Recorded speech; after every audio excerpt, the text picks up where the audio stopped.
figure out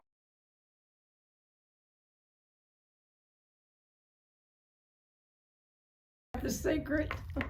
Oh, they don't look so bad. I had my eyebrows done. and they're a little and they're a little dark, and I'm a little vain, but I don't have any eyebrows. So I got me some eyebrows, and I thought I can't do Zoom, but see, they look better than they do. They're gonna like They it. don't look so bad. Okay, all right. I'm so vain. That's what it is. That's why they sing that song to me at every party we have. She's so vain. All righty, good morning to everyone. And I thought we would talk about where sick is where our secret, and that how kept secrets make us sick. And you know, it's just sort of a given that addicts of any sort that we keep secrets, but you know, most people have some skeletons in their closets. Wait a minute. You went away. Hold it. She went away. Okay, can you hear Are now? you back? I don't know what happened. Can you I hear? see her still now. Okay. Go ahead. Are you ready? You're back. Yes, ma'am. Okay, so a lot of families, most families have some skeletons in their closets and things that they only talk about behind closed doors. And, you know, I think for normies, you know, people that aren't addicts, you know, they can have their secrets and they can keep their secrets. But, you know, for those of us that have any form of addiction, secrets are deadly for us. Now, we don't have to tell the whole world everything about us, but we need to have at least one safe person. You know, and we're so fortunate in a 12-step program that we have something called sponsors. And, you know, Bill W. called Abby, who took the message to him.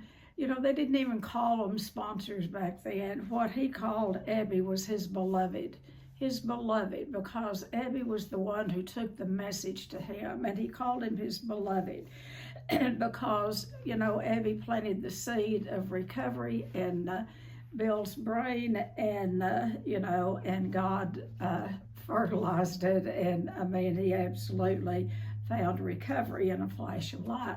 So secrets are, you know, it's something that is held really deep inside of us, and we avoid a lot of times revisiting those secrets.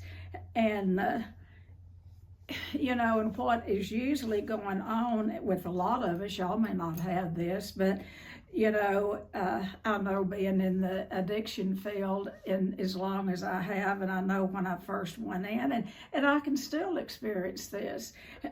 You know, and I've been in the field over 40 years, but every once in a while I think, one of these days they're going to catch on that I don't know anything. You know, and that's called that imposter syndrome. We think that we're just imposters, and one of these days everybody's going to find out the secret that we don't know anything, that everything we know we're making up. And that's the mind of, I don't know if normal people do that, but I know a lot of addicts, and I know a lot of addicts that have had that same syndrome. So, you know, a lot of times the secrets that we deal with is, well, and what's a secret is, it's a Latin word that means set apart from, separate. And, you know, when we're keeping that a secret, we do feel set apart from. And that's why with clients who come in, we really encourage them to, first thing we have them to do is to write an autobiography. And you know, be as truthful as they can, and a lot of times they'll get real truthful, and then throughout their treatment they'll add a little more to it, a little more to it, a little more to it, because there's so much shame surrounding secrets. And then you couple that with if there's been any form of childhood abuse. any form of childhood abuse, but particularly sexual abuse. It can be so deep-seated, a lot of times people won't even remember. They won't remember the abuse, but the body does. And through good therapy and treatment, a lot of times those secrets are revealed. But it is, I think it's a real God deal that those secrets are not revealed until the person is capable of facing the truth and working through them.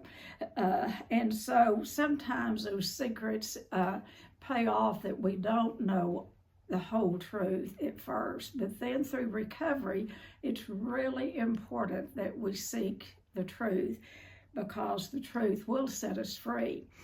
You know, when I was working at the Drug Alcohol Treatment Center in Abilene, and this has been really over 40 years ago, a little more than that, we had really just opened and really didn't, I really didn't know much then, I promise you. We were all just kind of flying by the seat of our pants.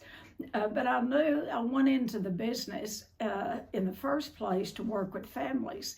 So we had this woman come in that brought her husband, and she had 2 children with her, but she brought him in for detox, and it was obvious that she had been beat up.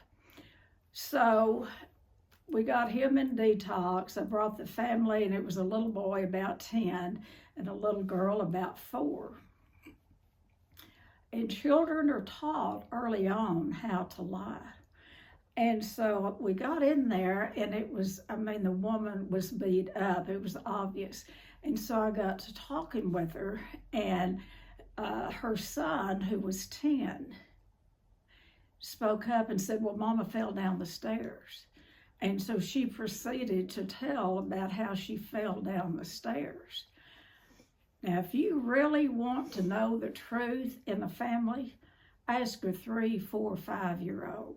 And that 4-year-old little girl spoke up and said, no, she didn't fall down the stairs. Daddy hit her, and Daddy kept hitting her and hitting her. Don't you remember, Bubba, we hid under the bed? Well, I mean, she told the secret.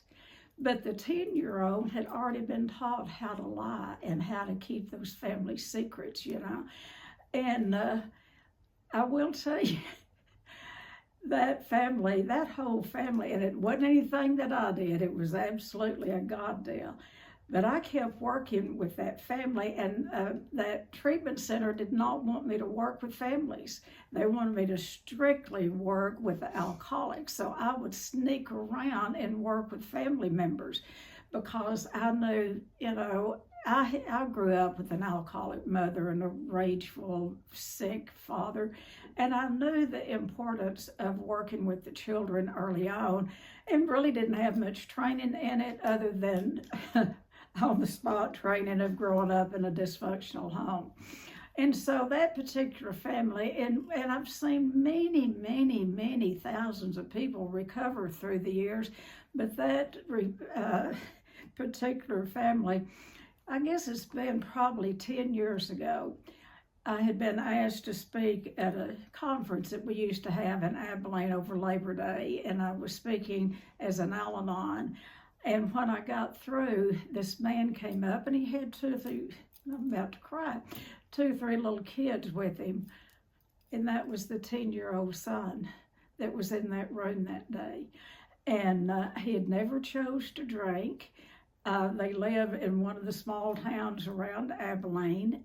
He heard, I don't know how, that, well, he was a member of Al-Anon, and he heard I was going to speak, and he drove over and brought his family and to thank me, and I didn't need the thanks. It is a God deal. It's not me. Anytime I get to thinking I'm healing, that it's me, I got to better quit this job, because it is all a God deal, you know. And I've got a friend on here that works in the field, and he knows what I'm talking about.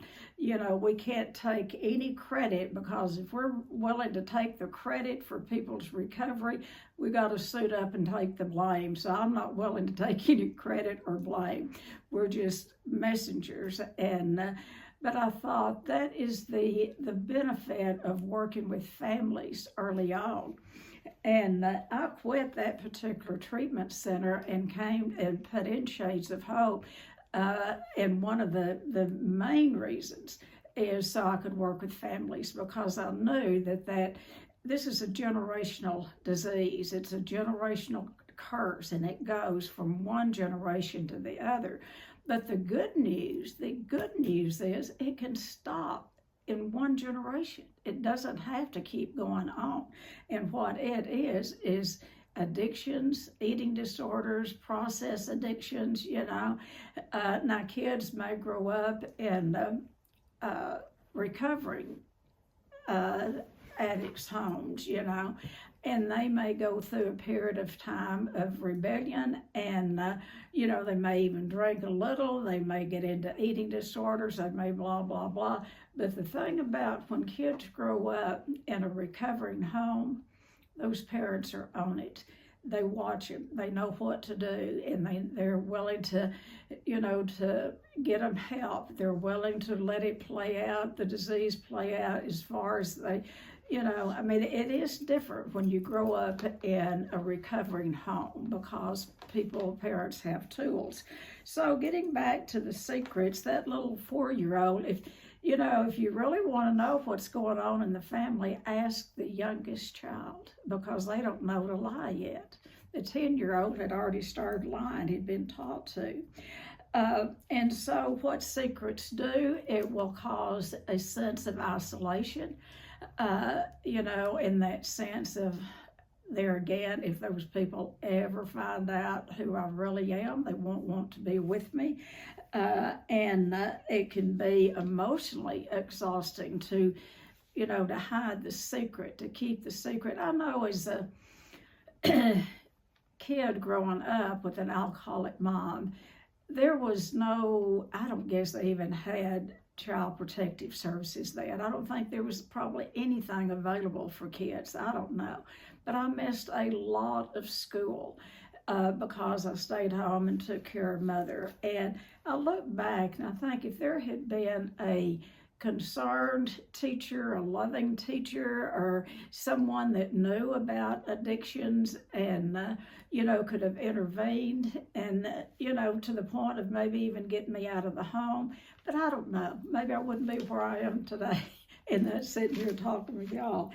But it is, children need to be protected, and they don't need to protect the family secrets and carry those family secrets.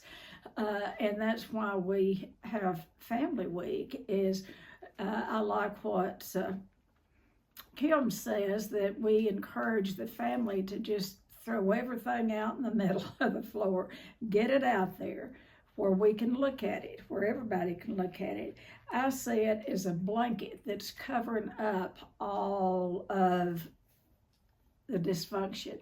And what Family Week is we began to pull that blanket off and began to look at it, and people began to tell the truth. And when we can tell the truth in a safe place, what we say, the truth sets us free. Now sometimes the truth hurts really bad, because if they're talking about you, and particularly when they're confronting you, as long as we're talking about someone else, it's not as bad. But when we have to look at ourselves. But what keeping secrets do is a big part of mental illness. It can cause depression, it can cause anxiety. It doesn't cause addictions. Addictions are about brain and body chemistry, but it can sure contribute to it. It can sure help it get started.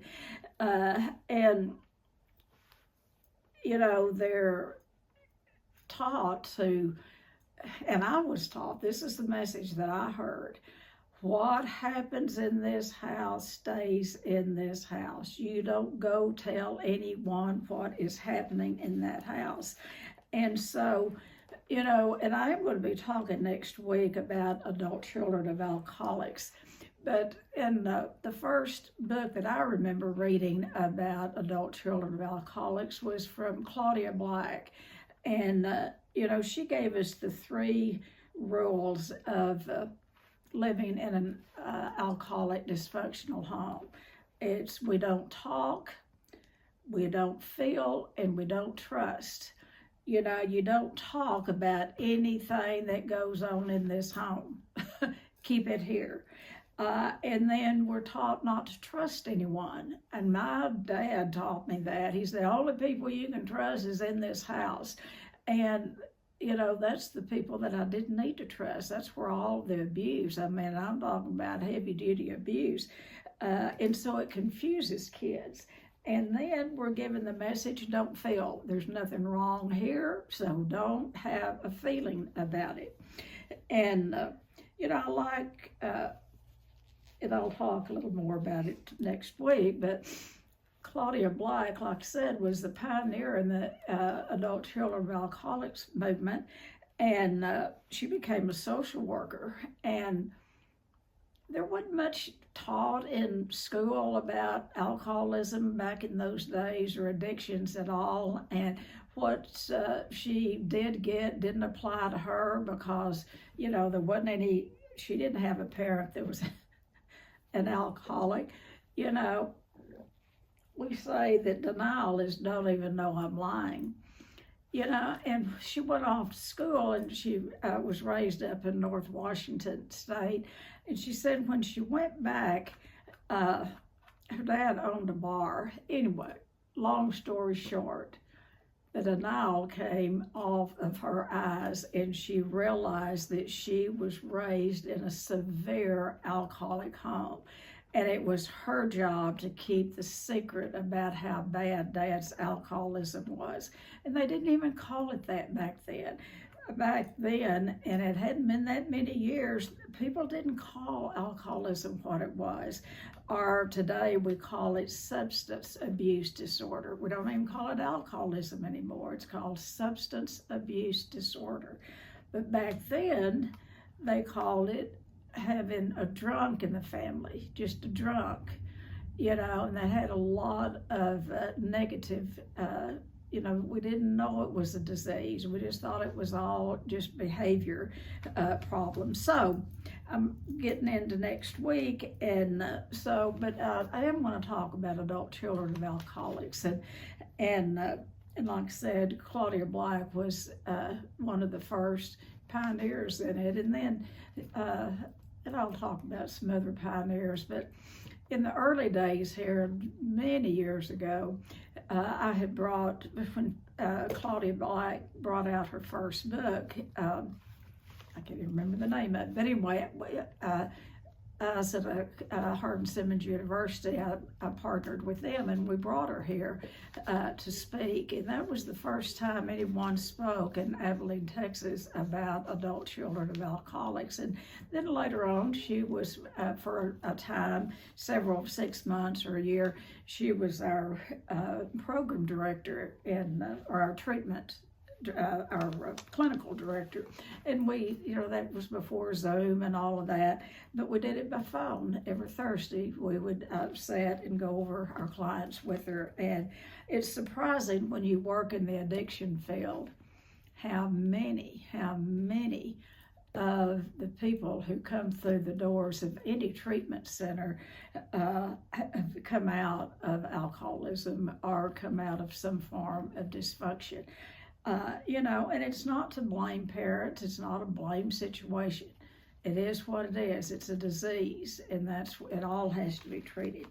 Okay, so, you know,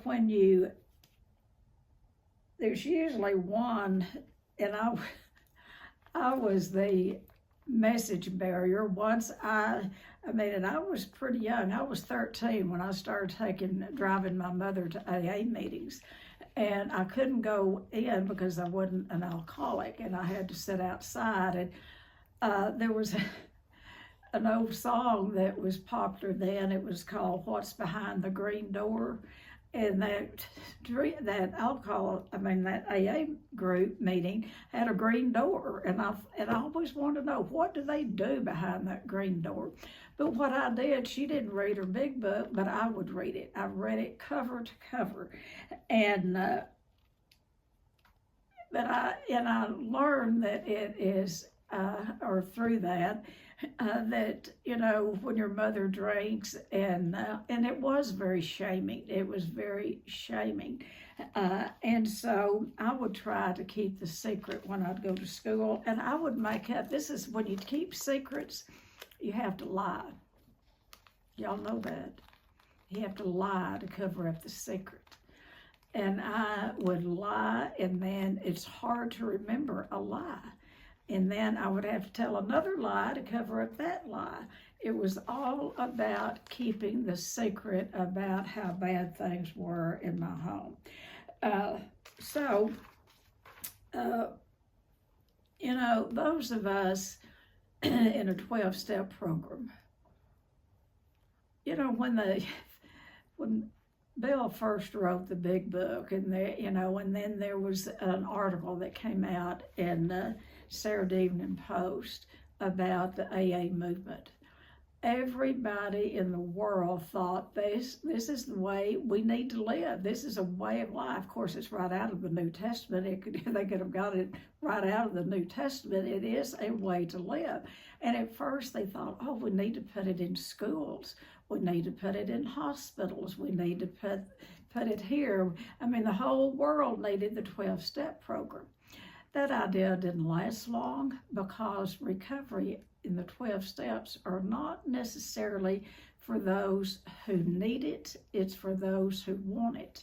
Now, a lot of people could benefit from, I mean, anyone could benefit from the 12 steps, but those of us that have some form of addiction, I think we're pretty special people, particularly if we get to show up in the fellowship and get to be a member of a fellowship that teaches us how to live and how to deal with dishonesty. You know, that's one of the first things that we learn, is how you recover. How you recover is honesty, being open, and being willing. That is a pretty simple process, don't y'all think? That's how you recover. Is first thing, you just have to get honest. And I will tell you, when people first get into the program or first get into treatment, we cannot be completely honest because of the fear of what they will think about us, and then the shame. I was very fortunate that one of my very first sponsors, and I've had many, and they've either all died or have Alzheimer's today. You know, that's the thing about getting older, because you have, most of us, or I did, had older people that were sponsoring. Anyway, I won't go into all of that, but it is sad. So, first time I did a 5th step, I was scared to death, because this woman that was going to hear it, she was a nurse, and she was an RN, and she was smart, and she was beautiful, and I had her so high up on a pedestal. You know, I thought she was God, and the way why it could work is because she knew she wasn't. You know, she knew she wouldn't. If she had thought that she was my God, we'd both been in trouble. But anyway, I remember doing that first 5th step, and I kept putting it off, because I had little kids, and I had to do this, and I had to do that. And one day she came out, and she brought someone with her to keep my youngest daughter, and she said, get in the car. I said, where are we going? I had given her my 4th step to go over, and she said, get in the car and you drive. And so, no, she drove. And she then handed me that 4th step guide, you know, that I had written, and she had me to start giving her my 5th step, and she drove, and I talked, and I cried, and everything I would say, those deep, dark secrets that I didn't want anyone to know, she would just laugh, and she said, well, I've done that same thing. And then she'd tell me a little bit about what she did, and then I'd go to the next thing, and she said, well, it's like we were raised in the same house. And so by the end of that, and this is the beauty of the 12-step program, by the end of it, yes, there was a lot of pain, but there's also a lot of laughter, a lot of healing, to know that there was someone that had done some of the same things that I had done. And that she was someone that I respected, someone that I loved. And that helped me start to build a little bit of self-respect for myself.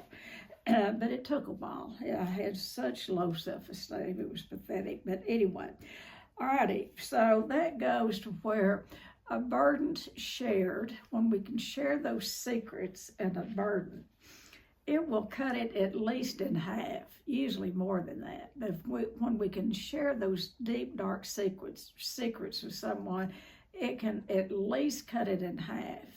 And a lot of times when you give it to another person and you have invited God into that, you know, a lot of times all of it will be gone.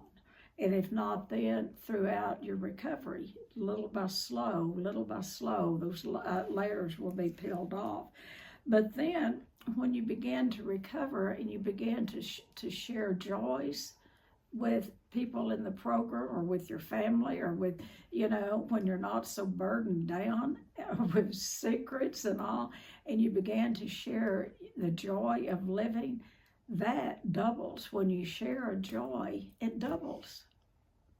You've seen that, haven't you, in your life? I got on when Jackie was talking about her beloved Carly.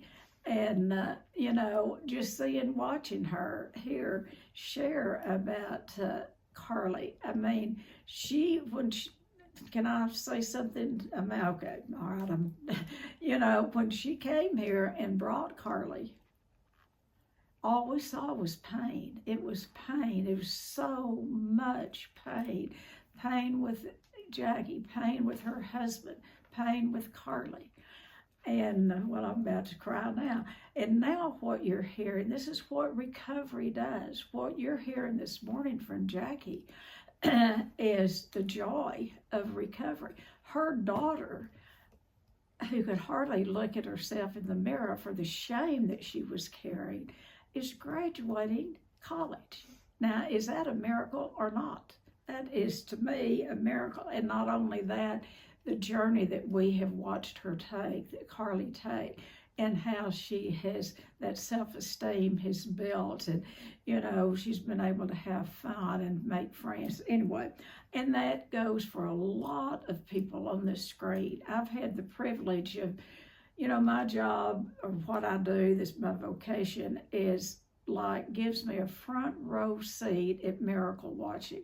We see miracles every single day, and if we don't see them while the client's here, we see them later, because a lot of times people will not leave all of the baggage here, and they'll go out, maybe relapse, come back, maybe they come back 2 or 3 times, but they're still treating the symptoms. And once they get into recovery and acceptance and get, you know, past the shame, then we get to see the change in them and how it goes down into their family and how they have families. So, you know, what we have in a 12-step program, not only do we have a common problem, that's what brings us together, is the problem. Now, you know, you've heard this, it's in the big book of Alcoholics Anonymous. You know, the people on the Titanic, they had a common problem, and they were bound together as tight as they could be to save themselves to get on shore. You know, I mean, it was awful, and many of them died, but some of them reached the shore. Now, I don't think they got to shore and looked around and said, well, it is Tuesday at noon, so let's meet here next Tuesday and talk about our journey. Because, see, the problem was over. Once they reached the shore, they probably had some PTSD. They didn't know about it back then. They probably had some leftover trauma from that. But basically, the problem was over. Now, see, with addictions, guess what? We can live in recovery every day. But if we ever forget that we are addicts, we will relapse in a heartbeat. And that's why we have to keep all of us grouping up together. We have to stay grouped up together and talk about not only the problem, but the solution. We get past the problem. But then, we may not have the problem with the substance or the food. People with eating disorders, ours don't go away that quick. Food addiction, problems with eating disorders, excuse my language, but it is an absolute treat. Alcoholism, it is difficult, it's absolutely difficult. But once you put that tiger in the cage, if you're a drug addict or an alcoholic, you never have to take that tiger out of the cage again. But for those of us with any form of an eating disorder, we have to take that tiger out and walk him around 3 times a day and maybe a snack in the evening and feed that tiger and then try to get him back in the cage, because once we feed him, he wants more. That sucker never gets enough until we get into recovery. And this is where, people with eating disorders, it's not any substance abuse disorder is nothing to play around with. But I'll tell you, eating disorders, it'll get you at a heartbeat when you think that you're in pretty good recovery like that. It can get you. So that's why we do have to continue in our recovery and keep those, I started Overeaters Anonymous in 1972. And in 1985, September the 19th of 1985, I went to treatment. And I was 100 times worse than I was in 72. I was sick with bulimia so bad that I was, I certainly could have died. I got that bad. But I didn't know that there was a place for folks like us or like me to go. And my point is, the food piece cannot, it has to be dealt with in such a serious way because we deal with the substance every day. And my little husband would always say, when he passed away, he had 32 years of sobriety in AA, and he'd always tell me, he said, now you can talk about me and say anything you want to in your talks about me, but don't forget to sober me up. So I just sobered him up. He was sober when he passed away, 32 years. And he would say, I don't know if I could drink 3 measured drinks, 3 measured drinks of scotch a day. He'd say, how do you do it? How do you eat 3 balanced meals a day and then get up and go and live your life? And, I loved that he felt sorry for me. He did not have to feel sorry for me because I found a way to treat my food addiction. It's the same way that he was treating his alcoholism, but it was more specific. I had to go to a specific group called Overeaters Anonymous and there's Food Addicts Anonymous and there's Eating Disorder Anonymous. We have to get with like kind because otherwise people don't understand. The guys that be guys and gals, but it was mainly the guys. Once they found out I went to treatment for an eating disorder, and we were pretty, we spoke a lot in we were not, there's no stars in the program, but we were, we went around to little towns, my husband and I did, and we would speak as a couple. We were well known in the recovery community. And so when I went to treatment, people thought I had lost my ever-loving mind because no one ever heard of anybody going to treatment for food addiction. They thought I was nuts. And so the old guys, there's one in particular, there's always these, particularly guys in the program that are, and I love the traditions, but they are tradition thumpers, and he would talk to me about, he said, there is no such thing as food addiction. Here, why don't you have one of these candy bars? I always hate candy bars sitting on a table. And so I'm saying that to say there's a lot of people who don't understand about food addiction and eating disorders, and they don't have to. Who has to understand are those of us who have it. So I didn't intend to get into all of that, but evidently I needed to. And so the thing that is, and I'm going to close with this, the joy that we have in a 12-step program is that we get with like kind who, when we tell them that our secrets, they know what we're talking about because they've been there. They don't look at us like we're nuts, or they don't start backing off away from us. You know, I went to many, many therapists, and they were good people, you know. Psychologists had big names and big prices, but not one ever said, you have an eating disorder that is much like the disease of alcoholism. It is an addiction, and that you have a problem, and this is the solution. No one, not one.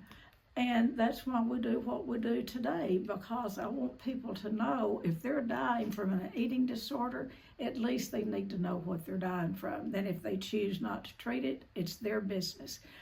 Okay, I've gotten on my bandstand here, and so I've gone, you know, I do this sometimes. I quit sharing and go to preaching. So anyway, secrets keep us sick, and the truth will set us free. So I got some really long-term, good, short-term, middle-term people in recovery here. So I'd like to hear from some of y'all. And if those of us with eating disorders ever got to tell at an AA meeting some of the stuff that we do with food, it would curl the toenails of alcoholics and drug addicts. They cannot hold a candle to some of the stuff that we do to our bodies. And I mean, I'm certainly not discounting, because I am one, alcoholism and drug addiction, but I'll tell you, the food addiction is a big, big deal, and a lot of people don't want to treat it. So there you go. All right, but I've got people here that treat it. Megan, what do you have to say about the truth will set us free, about keeping secrets? Do you have anything for us today?